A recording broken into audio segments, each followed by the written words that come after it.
Balog Anita, Fény a sötétségben, egy különleges lány kalandjai.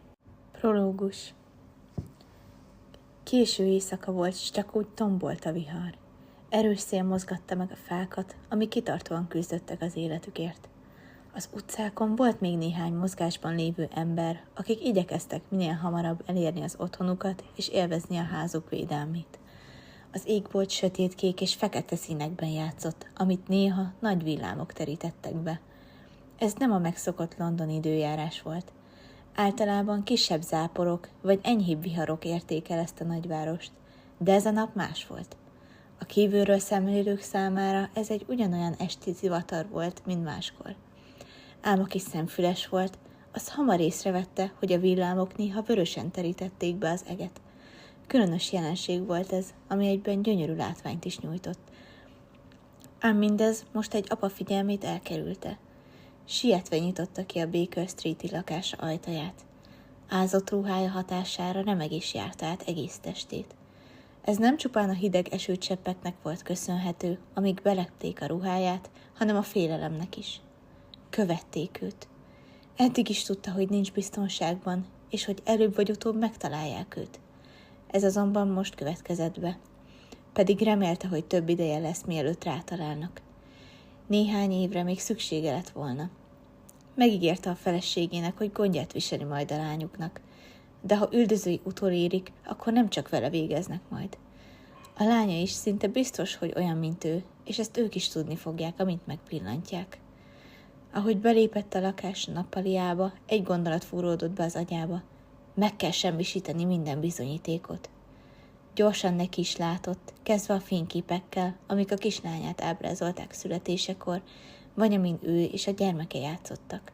Szép emlékek voltak ezek, amikre szívesen gondolt vissza. A hangos matatásra egy kislány bukkant fel álmosan, dörzsölgetve a szemeit. Alig lehetett több 3 évesnél. Pislogott néhányszor, hogy megszokja a hirtelen támadt fényt, majd körülnézett a szobában, és apját vélte felfedezni a matató alakban. Ennek annyira megörült, hogy odarohant hozzá, s jószorosan megölelte. Az apja mellett mindig biztonságban érezte magát. Hiába volt nála aznap is a babysitter takarodóig, a kislány nem tudott aludni mellette. Hiányzott neki az egyetlen ember, akiben megbízott, és akit annyira szeretett. Ám most újra biztonságban volt. Az apja lehajolt hozzá, s fájó szívvel ugyan, de eltolta magától a lányát. Nem most, angyalom, apunak még dolga van, szólt lányához finoman, majd folytatta tovább, amibe belekezdett. Ide-oda futkosott, tárgyakat és iratokat semmisítve meg. Miután úgy gondolta, hogy végzett, felrohant az emeletre, s hangos csörömpölés és törések közepette tönkretette a kislány szobáját. Még nem tudja, de ezt értetettem, nyugtatta magát az apa, majd ismét leszaradt a földszintre, ahol a lánya ijedten nézett rá, és remegő hangon szólalt meg. Apa! Semmi baj, angyalom, minden rendben lesz. Kikerülve lányát az íróasztalához sietett, ahol az egyik fiókból kiemelt egy borítékot. Már hónapokkal korábban írt meg egy hosszú levelet vész esetére. Most úgy érezte, elérkezett az idő, hogy átadja azt lányának. Ha mégis tévedett volna, akkor csak simán visszateszi majd a borítékot a fiókba, mint aki se vette volna. A lányához fordult komolyan. Figyelj csak, tegyük bele ezeket a plüsmacitba. Néhány képet nyújtott oda a lányának, amik túlélték a megsemmisítést, és a borítékot is átadta neki. A kislány beletehette a tárgyakat a plüsmaciába, és ismét apjára emelte a tekintetét. Ha eljön az ideje, akkor kiváltad a levelet Mackó úrból. A kislány már a sírás határán volt, de azért bólogatott. Az apa látta rajta, hogy enyhén remegett a félelemtől. Bizonyára érzékelte a gyermek, hogy ő is mennyire tartott az elkövetkezendő percektől. Apuci, mi az? Mielőtt az édesapa válaszoltott volna, erős kopogás rázta meg a bejárati ajtót. Ijedten fordultak oda mind a ketten, és a kislány ösztönösen apja karjaiba borult.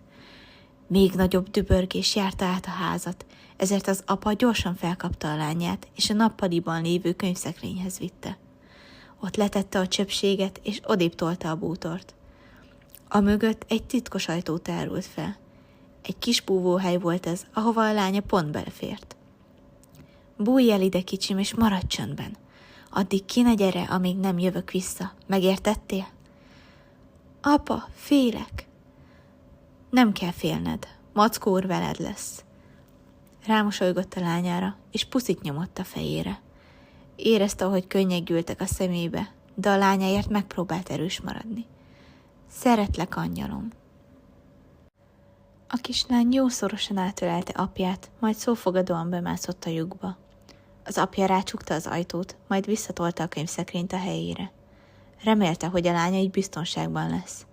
Ezután gyorsan visszament az íróasztalához, aminek még régen az ajához ragasztott egy pisztolyt. Ezt most letépte, és felhúzta a fegyvert pont akkor, amikor a bejárati ajtót berúgták. 3 férfi lépett be a házba. Fegyver ugyan nem volt a kezükben, de az apa, látván a gyűlöletet a szemükben, lőni kezdett mindhármukra. Az idegenek azonban meg se torpantak. Könnyedén elkerülték a feléjük repülő lövedékeket. Azok így a falban kötöttek ki. Az apa, annak ellenére, hogy remek lövő volt, egyik behatolót sem találta el halálosan. Az egyiket súrolta egy golyó, még a másiknak a lábát találta el. Hamarosan kifogyott a lőszerből. A 3 férfi már elérte őt, és bunyó támadt közöttük.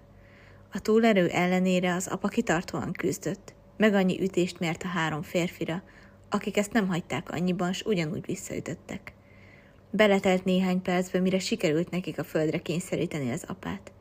Szájából csurgott a vér, számos sebe volt, és néhány törött bordája is akadt. Hol van? Hol a fegyver? Kérdezte a behatolók közül az egyik. Csesszétek meg, szólt megvetően a 3 férfi felé, majd kényszerűen köpött egyet, mert vérízét érezte a szájában. A behatolók dühtől hajtva bámultak rá, még nem az egyikük, megunva a helyzetet, előkapott egy pisztolyt a nadrágja hátsó zsebéből, és rászegezte az apára. Ha így állunk, ezt azokért kapja, akiket megölt közülünk. Soha viszont nem látásra a pokolban, Mr. Carter. Azzal a mozdulattal oldalról az apa fejébe lőtt. A férfi eldőlt, és szemeiben már csak a hideg halál volt észlelhető. Teljesen mozdulatlan volt, s már nem is lélegzett. Egy üres porhüvely volt, amiből már eltűnt a lélek.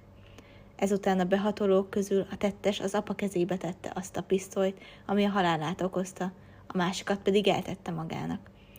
A behatolók ügyeltek arra, hogy öngyilkosságnak állítsák be az egészet, aminek az oka egyértelműnek fog tűnni Carter hírnevéből adódóan. Percek alatt végeztek a takarítással, azután pedig amilyen gyorsan jöttek, olyan hirtelen távoztak. Miután becsukódott a bejárati ajtó, és már csönd is volt, a kislány, a könyveket eltolva az útjából kimászott a búvóhelyéről, és sírva az apjához rohant. Képtelen volt elhinni, hogy az apja, a példaképe már nincs többé. Lehetetlennek tartotta. Eddig azt hitte, hogy az ő apja legyőzhetetlen, most pedig ott feküdt előtte élettelenül. Egy ideje már szólongatta az apját, amikor szirénák hangja csendült fel az éjszakában. Rendőrök érkeztek Carter házához, mert az egyik szomszéd lövöldözéseket jelentett be nekik. Feltartott fegyverrel léptek a házba, óvatosan és megfontoltan haladva annak belsejébe. Pár pillanat múlva azonban olyat találtak, amire a legkevésbé számítottak. Egy kislányt, aki sírva szólítgatta halott apját. Ám hiába volt jelen a lány az apja halálakor, nem látott és nem hallott semmit az apján kívül. Az apja magára hagyta őt, és most magányosabb volt, mint valaha.